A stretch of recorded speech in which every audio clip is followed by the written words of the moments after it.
Hello everybody. Season 4 for Marvel Rivals just came out, and with Season 4 came our new tank, the second female tank, and the first flying tank, Angela. Now our new tank, or Vanguard, whatever you want to call it, Angela, she's a flying, highly offensive, brawler slash dive style tank. Now what that means is that she's extremely valuable as a tank, and an extremely good tank to have on your team. However, learning how to play her is definitely a big difficulty if you aren't used to dive tanks or you aren't used to brawler tanks, because you have to switch between both of them very consistently. You have to know when to push in, who to push in on, and when to get out, and when to support your backline and your other tank. Okay, so understanding Angela's basic kit is pretty simple. So she has her Spear of Ichors as her main attack, and then when she is in her ground form or her Divine Judgment, she has the Axes of Ichors as her main attack. She has a shielded stance, which she can use both standing and flying. It has a 1 second cooldown in between usage, and it has about 350 HP. Then her combos include the Assassin's Charge, which basically lets you skewer an enemy on the end of your spear and carry them around. There is the Divine Judgment, which transfers you from flying to ground form, and it grants bonus speed and bonus health to you and nearby allies. And then her passive, as you fly or as you block damage with your shield, it slowly charges this charged attack in the center of your screen. Whenever it's yellow like that, it means the next attack that you do will do increased damage. And if it is a flying spear attack, it will stun and knock the enemy backwards. And then there is her ultimate. Heaven's Retribution throws a spear exactly where you're looking. It makes a small circle, and it will trap enemies within that circle, binding them and pulling them back to the center if they try to leave. It also creates a Divine Judgment zone when you jump to it, and changes you to your axe form and gives you the same benefits as the normal Divine Judgment zone. So it's kind of like a two-step ultimate in a way. The first step is placing the spear, and then you can choose to jump to it or not. When you jump to it, like I said, it places you in the Divine Judgment zone, and you get all the benefits that come with the Divine Judgment zone. Now that I've gone over her basic kit, I'm going to give you some tips and how I like to play her and how I think you can get better at her. So really quick, before I do that, I'm going to give you some quick advice on settings and what I like to use personally. So if you don't want to hear this part, you just want to get straight to the tips, skip to the time on screen. So I play on console, I play on Xbox specifically.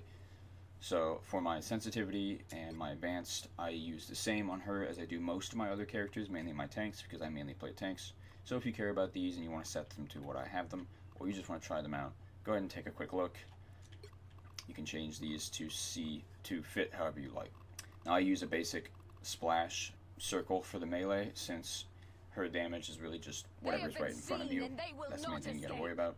Now always, when you're playing a melee character, have your attack range hint on. It lets you know if an enemy is within range of your melee attack. And then I suggest always having your allied health bars on every character. It just helps to know what your team's looking like. Okay, then I keep most of her controls the same, except I switch Descend to B, so I can have my Ascend and Descend right next to each other, but I also keep it on stick, so I can use the stick sometimes if I forget that I have it on B. And then the other main thing that's really important is I have melee attack set to Y. Now I'm going to show you exactly why that is, but her combo is even better if you mix in the melee attack and the shield quickly. It's a lot like Doctor Strange's, where you can make it faster. So having a quicker access to that melee attack that isn't the stick, like the Y button or triangle if you're playing on PlayStation, is really helpful. Okay, so the first thing I'm going to show you is how you can maximize your damage output by doing a simple combo. So I'm going to have a little bit of comparison on the screen here. So I'm going to have just holding the trigger and doing normal attacks non-stop, only normal attacks, how quickly that kills an enemy, and you'll be able to see it's extremely slow. But then right next to it, I'm going to show you how you can mix in melee, normal attack, shield, melee, normal attack, repeating to make it a lot faster. So when you melee, you can follow up with a spear a lot faster than you could just by idly pressing the spear. And then once you use the shield right after that spear hit, you can get to your melee immediately, and then again spear. Now the shield won't be available on that second time because it has a 1 second cooldown, but you can go right back to melee, normal attack, shield, melee, normal attack, shield, etc. And as you can see, it's a lot faster. Okay, and then next I'm going to show you how you can engage with a full damage type of combo. So as I said, she's a dive character, so she's very good at picking off certain enemies in the back line, or in the front line, whoever you really want to target at that moment, you're really good at just grabbing them, just going straight in for them. So the best and the fastest way to do the most damage as possible in the shortest amount of time as soon as you dive an enemy is just as I'm showing here. So you want to charge your full attack first by flying around or blocking with your shield. You engage with the right trigger or the spear, and then that bounces your enemy into the air. Once they're in the air, you can hit them with the assassin's charge, and then hit them with a melee, spears of Ichors again, and then activate your divine judgment zone, and then follow up with the DPS in that divine judgment zone. Now, that might just sound like a lot of fucking gobbledygook, but trust me, it works. I'm showing you here. I do it on a tank, Galaxy bot, whatever the fuck they're called, and then I do it on a regular one too, just to show you how quickly. It definitely works a lot better on the regular ones. She is a dive character. She's a lot better at picking off healers, skinny DPS, not so much tanks. Okay, so this is a pretty basic one that I'm sure you'll pick up on your own without me having to tell you just by playing her. So obviously when you have that charged attack, you deal more damage, so you want that more often. Whenever you have the time to, whether it's when you're waiting on the enemy team to come to you, on your way to the enemy team, in the spawn, whatever the situation is, pushing the payload, you should charge up that full attack so that once you engage, you can really utilize your damage a lot more.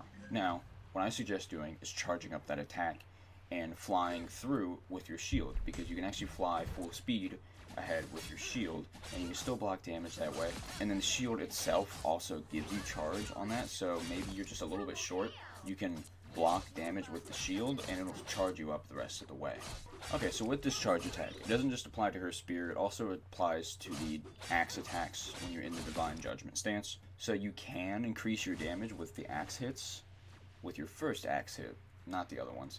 However, I really suggest not doing this. I'm going to show you right now how much damage you can do with a charged axe hit versus a regular one, and you're going to see it's hardly any difference at all, and it's not really worth your entire charge meter. It's really a lot worth it to get the spear hit, because it does far more damage, it knocks the enemy back, and it can really daze an enemy, it can get them to an advantage, it gets them in a position where you can hit them very easily with an assassin's charge if that's what you want to do.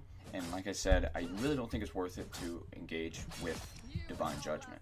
I think you always want to engage when you're flying, and with the spear attack, with a assassin's charge, whatever, just not usually divine judgment, because divine judgment should be your follow-up to finish off an enemy, or to passively engage with your team, or help your teammates in a smaller team fight situation, or even in a big team fight situation. You just have to be aware of your health, your standings, how quickly you're able to get countered, and how quickly you should be able to leave.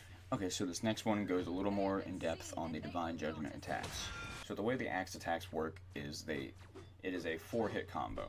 So your first 3 hits are basic in front of you and around you, but then your 4th hit is like a double slash that gives you some lunge forward. And this remains consistent whether you're holding the attack or you're delaying. So let's say you do one attack, a second attack, both at once, wait a second or two, your 3rd attack will still be the 3rd in that combo, and the 4th attack will still be the lunge. So it kind of keeps track of where you're at, even when you're not consistently attacking. Now I'm going to show you here how you can utilize the AoE of her axe attacks. It might not look like it, but you do get a lot.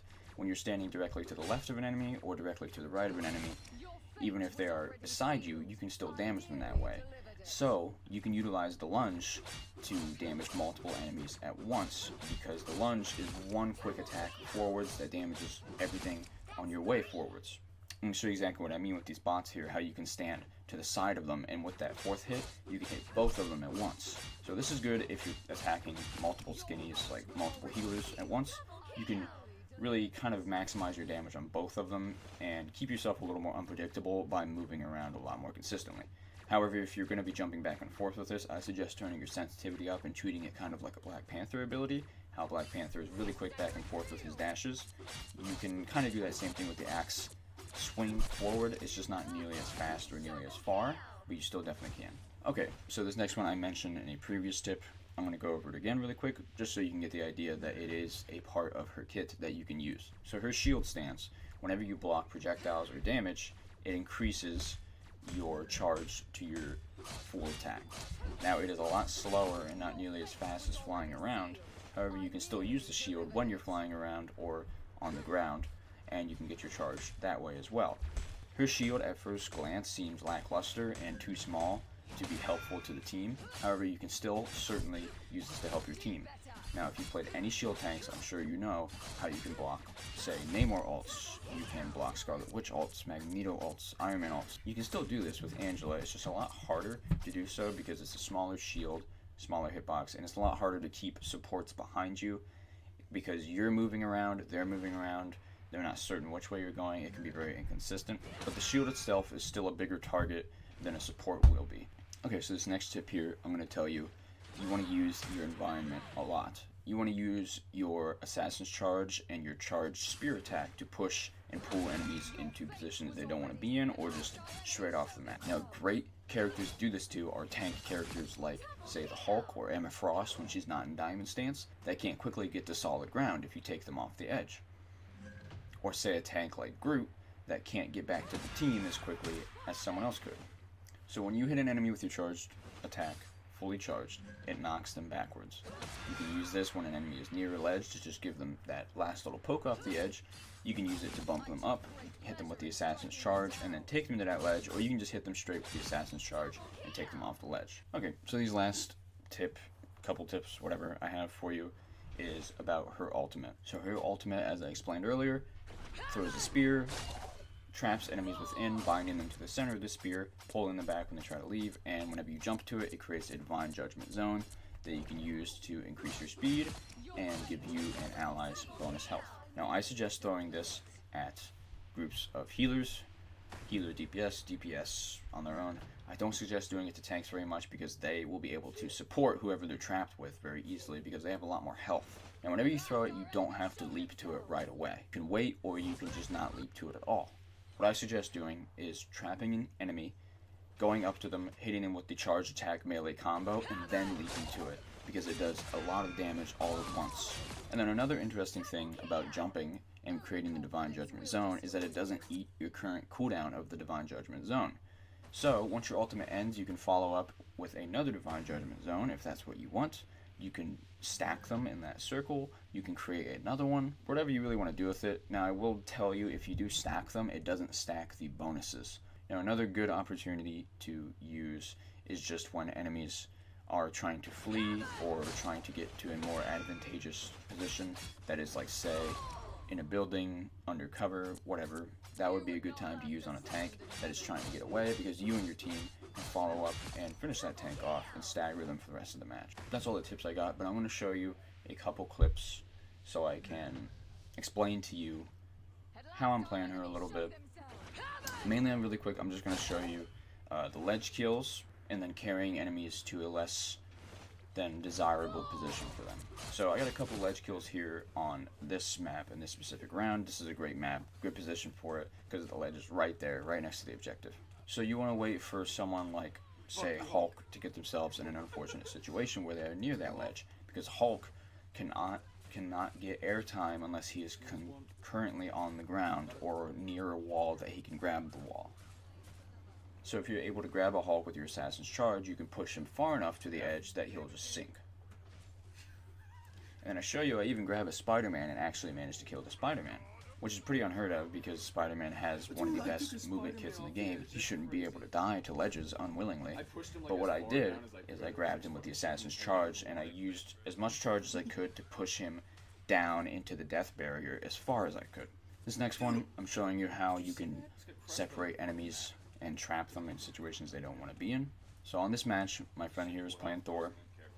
There's Emma Frost who is extending a little too far. So I grab her with my Assassin's Charge and I take her to a corner that is out of the healer's range and out of the other tank's ability to save her. So we can just really quickly trap her in that corner and just make an easy pick out of her. Now this is the best part of Angela, I think, is that she can be the dive tank for your other tank. So your other tank doesn't even have to play a dive tank. They could play someone like Penny or Strange. But since you are dive that can pick up enemies and carry them, you can bring the enemy to the other tank instead of both tanks having to go to that enemy. It's just really useful. So maybe if you're playing with someone like even Groot, you can wall them off and just make it so much even more difficult to bring them back in. But yeah, anyway, that is pretty much all I'm going to have for you today. Please do let me know if you enjoyed this guide and this video. And let me know how you're enjoying Angela, if you're having a good time with her. I'm having so much fun with her. I think she's a fucking blast. Like, the most fun tank I've played in a while. I think it's the most fun I've had with a tank since Doctor Strange and Hulk had a gamma radiation team up. But if you have any questions that I can help you with, please leave them in the comments. If you enjoy this, please like and subscribe. I really appreciate it. But if not, I just appreciate you watching this far into the video. I really hope this helps you, and I hope you have a wonderful rest of your day.